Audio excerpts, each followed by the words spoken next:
재림 성도 여러분, 안녕하세요.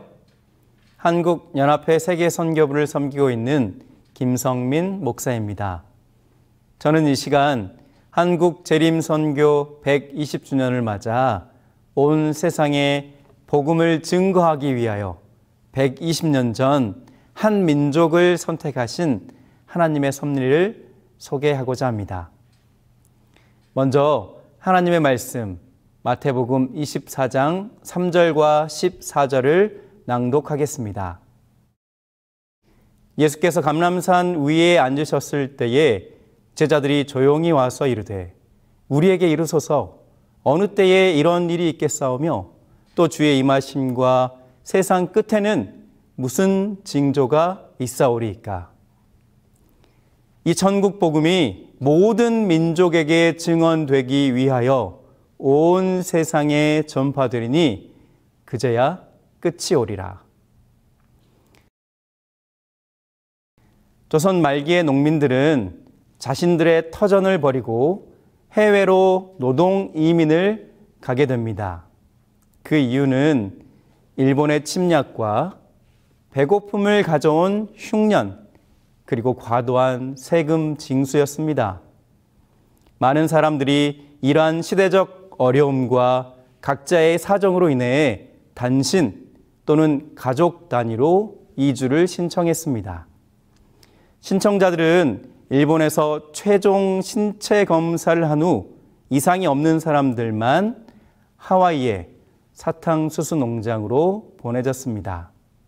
그중 한 사람이 한국 재림교회 첫 침례자인 이응현 씨였습니다. 그는 가족 4명을 데리고 중간 기착지인 고베에서 이민 수속을 마치고 하와이행 이민선을 기다리고 있었습니다. 이응현 씨는 1904년 5월 어느 날 한가한 시간에 고베 시내를 둘러보다가 1m가 넘는 기다란 교회 간판을 보게 됩니다. 그곳에는 제7일 제강림교파의 고백교회라고 적혀 있었는데 감리교회 신자였던 그는 이 긴 기독교적 간판의 이름이 궁금해서 한참을 쳐다보고 있었습니다. 당시 고백교회의 목회자는 32살의 쿠니야 히데 전도사였는데 교회 현관에서 이러한 그의 모습을 보던 전도사 쿠니야는 조선인 이응현 씨를 교회당 안으로 정중하게 모시게 되었습니다.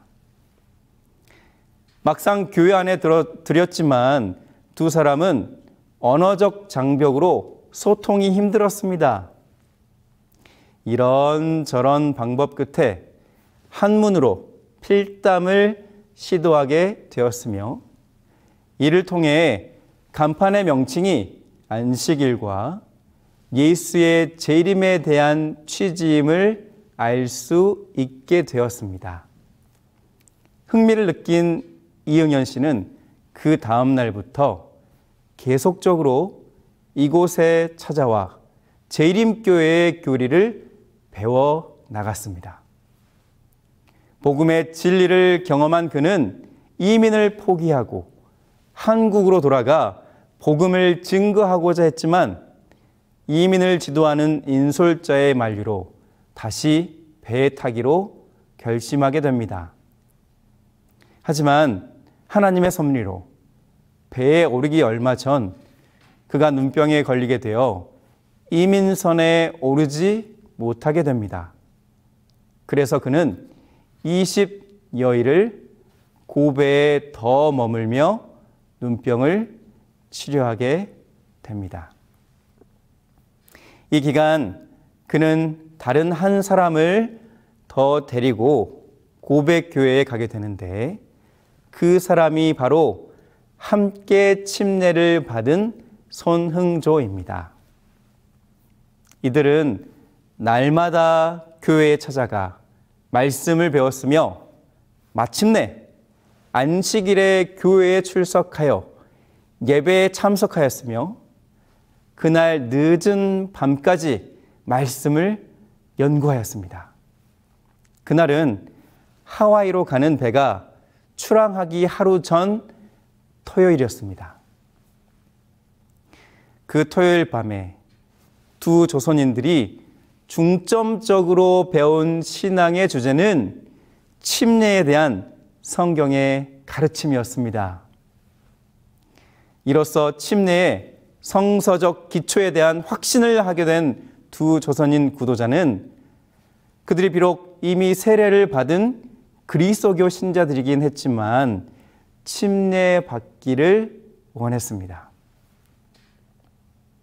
밤이 늦어 반대하는 쿠니아 전도사에게 그들은 예수 그리스도께서 우리를 위해 죽으시고 장사되시고 다시 부활하심을 고백하는 침례를 받음으로써 하나님의 참 백성으로 다시 태어나고 싶다고 눈물로 전도사에게 간청하였습니다. 이미 밤 자정이 넘었지만 조선인 두 구도자의 간절한 소원을 물리칠 수 없다고 판단한 쿠니아 전도사는 고베 재림교회의 소수 교인들과 함께 깊은 밤중에 종이 등불을 들고 교회의 한 뒷산으로 가게 됩니다. 그리고 그곳에 있는 누노비키 폭포에서 침례를 베풀었습니다. 바로 1904년 5월 12일 조선의 첫 재림교회 신자가 등장하는 역사적 순간이었습니다. 이들을 통해 하나님께서는 복음의 빛이 조선에 전달되도록 귀한 통로를 만들고 계셨습니다. 이들은 침례 후 일요일에 출항하는 배로 인하여 얼마 남지 않는 시간을 함께 밤을 지새웠고 눈물로써 이별을 하게 됩니다.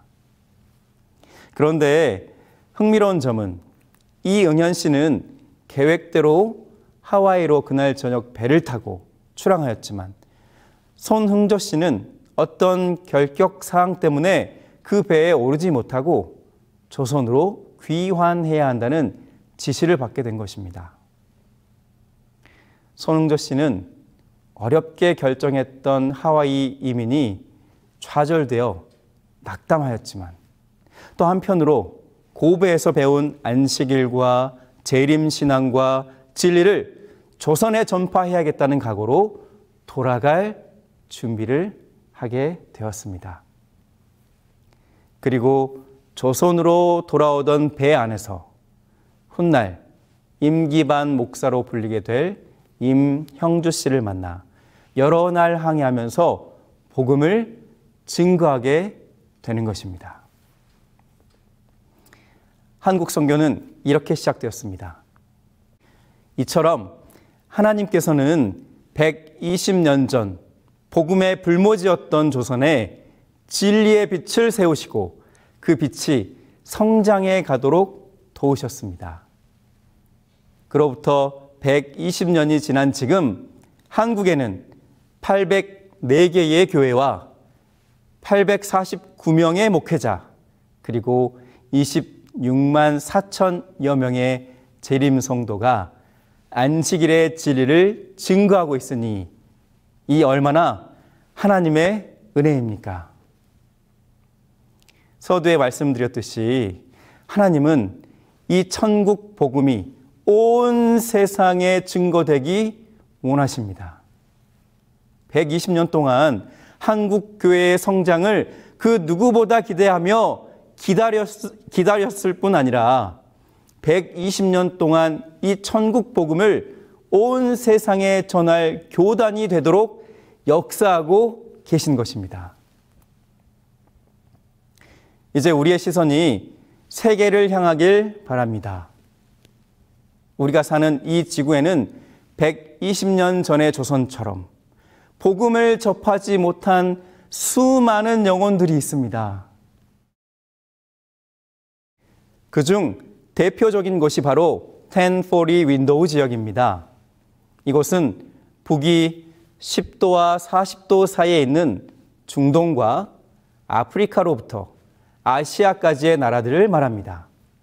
이 템포리 지역의 나라들은 가장 인구가 많고 가장 가난하며 가장 기독교에 적대적이고 가장 복음이 적게 전해진 곳입니다.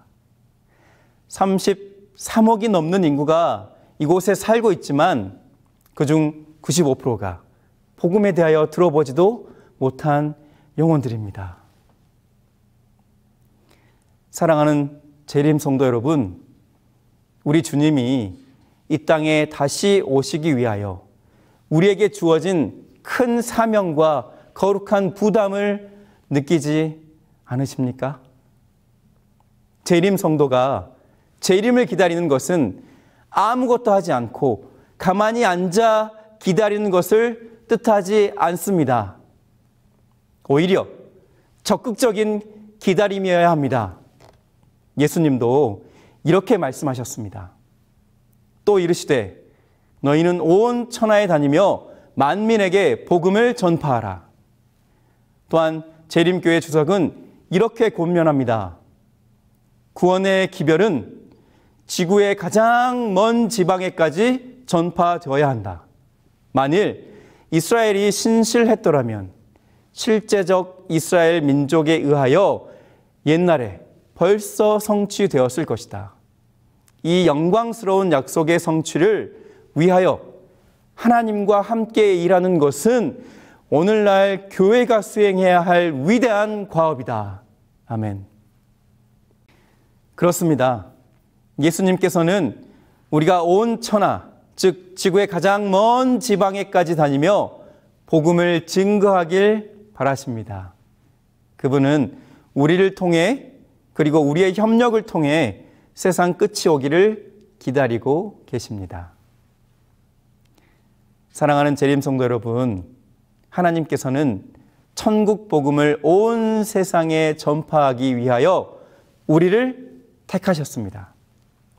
왜냐하면 이 복음이 온 세상에 전파된 후 그제야 끝이 오기 때문입니다. 세상 끝에 관하여 묻는 제자들에게 하신 예수님의 답변을 통해 우리는 이 사실을 확신할 수 있습니다.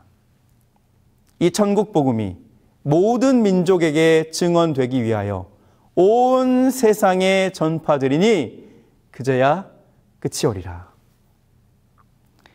그러므로 예수 그리스도의 재림은 종말론적 사건에 달려 있다기보다 종말론적 시대에 그리스도인들의 역할에 달려 있는 것입니다.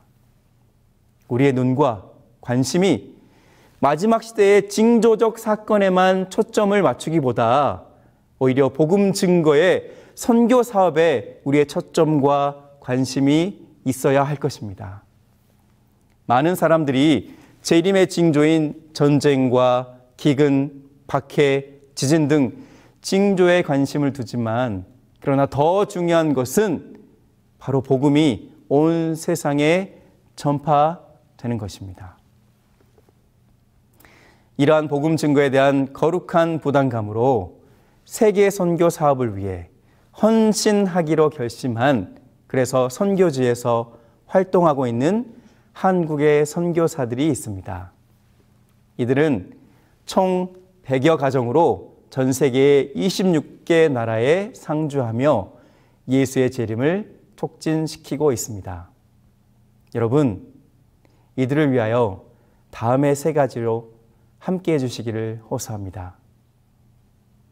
첫째, 이들을 위해 기도해 주십시오. 기도는 모든 것을 가능케 하는 능력입니다. 특별히 교회 지남의 매일의 기도력에 선교사들을 위한 기도 제목이 있습니다. 아침 또는 저녁으로 예배 드리실 때 이들의 이름과 선교지의 제목을 가지고 함께 기도해 주시기를 호소합니다. 우리의 기도가 분명 기적을 만들어줄 줄 믿습니다. 둘째, 후원자가 필요합니다. 한국연합회 세계선교부는 텐포리 지역에 총 12개의 프로젝트를 선정하여 각 프로젝트마다 3천만 원을 후원하고 있습니다. 이미 많은 분들이 동참하고 있습니다. 여러분들도 함께 동참하여 적은 금액이라도 주저하지 마시고 선교를 위해 후원해 주시기를 호소합니다. 보리떡 5개와 물고기 2마리로 기적을 행하신 하나님께서는 여러분이 보내주신 그러한 자금을 통하여 선교사들이 있는 지역에서 10배 혹은 100배 이상의 것으로 사용하시고 계시고 또 사용하실 것입니다. 마지막으로 활동하는 선교사가 되어주시길 기도합니다. 해외 선교사가 되는 길은 여러 가지 방법이 있습니다. 한 주 또는 2주로 가는 단기 선교사 또는 1년 이상의 장기 선교사 모두 여러분에게 열려 있습니다. 하나님의 부르심에 고민하고 계시다면 주저하지 마시고 그 부름의 확신을 가지고 응답하는 선교사가 되길 간절히 기도합니다. 말씀을 정리하며 하나님께서는 120년 전 한국에 복음을 증거하셨습니다. 이와 동일하게 이제는 다른 곳에 이 빛이 전달되어지기 위하여 일하고 계십니다. 아직 복음이 전달되지 못한 단 한 번도 예수 그리스도와 그의 복음에 대하여 들어보지 못한 사람들에게 복음이 증거되도록 하는 것이 재림을 준비하는 것입니다. 사랑하는 재림 성도 여러분, 우리가 이 일에 동참하시게 되길 간절히 바랍니다. 그리하여 우리 주님, 그리운 예수님이 곧 오시게 되길 간절히 소망합니다.